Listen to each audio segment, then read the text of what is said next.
Hello, I've been taking testosterone for 8 months and 5 days, I think now. It's hard to keep track. It's just a little update. It's been, I think, 4 months since I last documented any changes. I've actually had several positive changes, which I'm really happy about. The main one is probably body hair. I have, and also facial hair. It's not like massive. It's you can't even really see it. It's kind of like invisible. I've got sort of blonde hair anyway, so you can't really see much of my hair. Never really have anyway, but sort of you can just sort of there's like fur on my face and like on my chin and sort of in the mustache area. It's slowly becoming more visible. I'd say that started happening probably about 2 months ago, so about the 6 month mark. I've got an absolute ton of leg hair. The one thing I wasn't expecting with that is it's actually started to grow in patchy, which I kind of just assumed it would all, you know, grow in at once, kind of like the way it did during puberty for me, but it hasn't. So I've got some patches on my legs that have like no hair on them, and other patches that are like probably 3 times as dark and way longer than like the rest of it. I've also got hair on my stomach, which I've never had before. But weirdly, my arms don't seem to have been affected at all, which is kind of unusual. I sort of maybe expected they'd be the first place because I apply my testosterone on my shoulders. So I kind of assumed that, upper arms would sort of be feeling the effects of it more than everywhere else, but it appears to not be. I do have horrible acne, like, all over my back now, which has started. It, it can't be directly from applying it, because it's like, I apply my testosterone at sort of the front of my shoulder on the upper arms type of thing, but like, the entire back of my shoulder blades are just covered, and it's painful and annoying and awful. And yeah, I've never really had acne on my back before. So that was also weird. Seems kind of fine everywhere else though. I'm really hoping that my facial hair will start to actually, get a little bit darker soon. I'm still beyond so excited to have a mustache. I'd say probably like every 2 weeks I try and like brush brow mascara into my mustache to see if it's long enough to take pigment, and it isn't, so I just end up with like weird streaks of makeup on my upper lip. But I swear it's probably like, I reckon I'm maybe like a month of growth away from being able to start like painting it in. Another thing, my eyebrows have gotten absolutely massive. I have a unibrow for the first time in my life, and it's very bizarre. I can just sort of feel by touching my eyebrows that they're so much thicker than they used to be. I don't really have a lot of experience having eyebrows in general. I think I used to be more of the goth type that shaved my eyebrows completely off. So I actually started regrowing them in preparation for getting testosterone. So I've only had eyebrows for like maybe a year, but they've really like ramped up their thickness in the last couple of months. I think that's pretty much it for physical changes. I can't notice any difference in my face.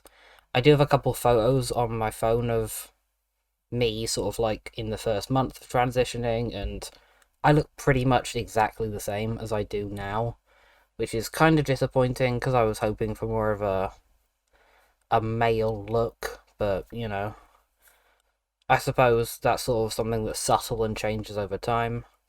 I'm also super happy with my voice. It started breaking anytime I like shout or I get too excited. My voice breaks and it's very embarrassing, and I make like a gross little squawk noise. Also, still annoys me how my voice sounds way more monotone than it used to.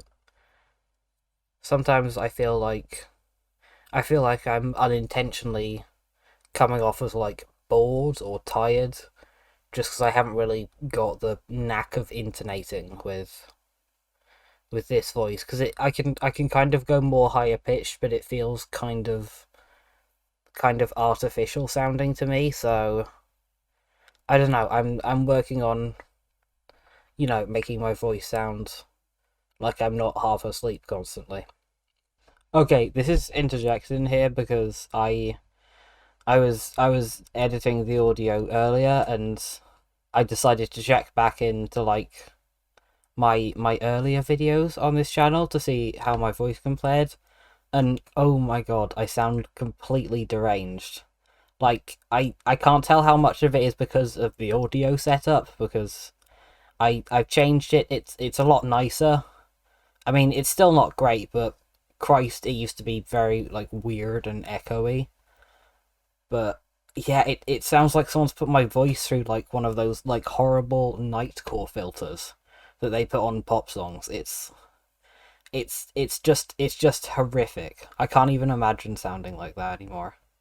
It even is. It's sort of like halfway between that on the 4 months one, which would make sense. But yeah, the first day on testosterone one is horrendous. I'll link to the playlist so you can cringe your ears out or whatever. It's like absolute ear pain to listen to. I can't believe my voice has changed that much. That's I don't even know. It's wild, I guess.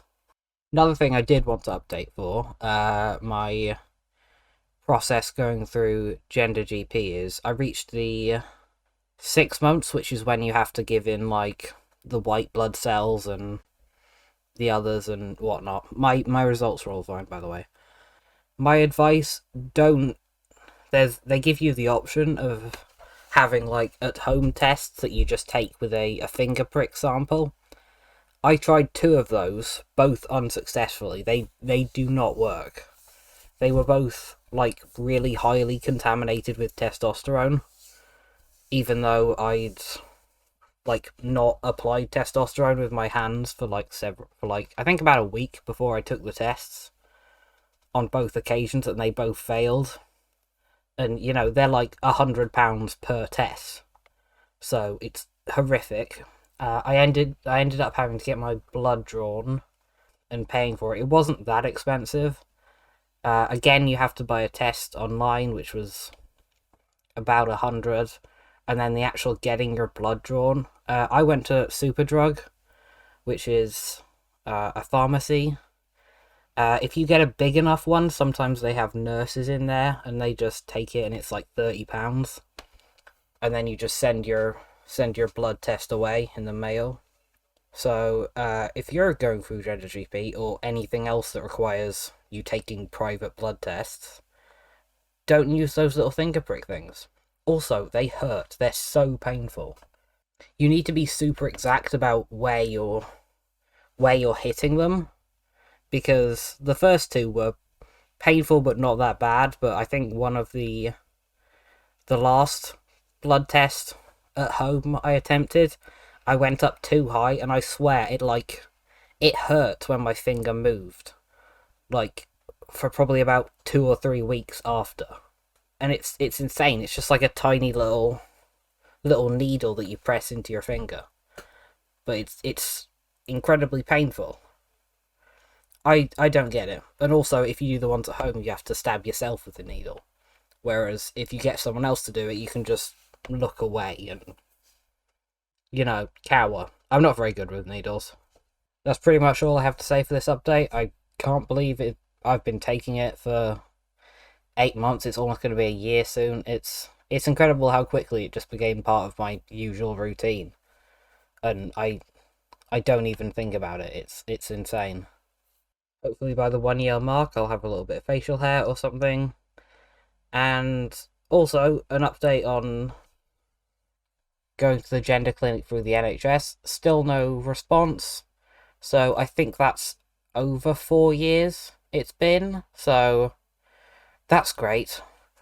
It's kind of annoying because while I can get hormones privately, I don't want to have to get surgery privately because like I feel like that's going to be more expensive. So yeah, and I think you need to be with the NHS for quite a while because like I haven't even had a first appointment. So even if I get my first appointment, it's going to be a long time from that to actually considering getting surgery. So yeah, I'm a long way off, unfortunately, but it is what it is, I guess. Anyway, I'll do my next update at 1 year. Thank you for listening. Hope it was helpful for other trans people, I guess.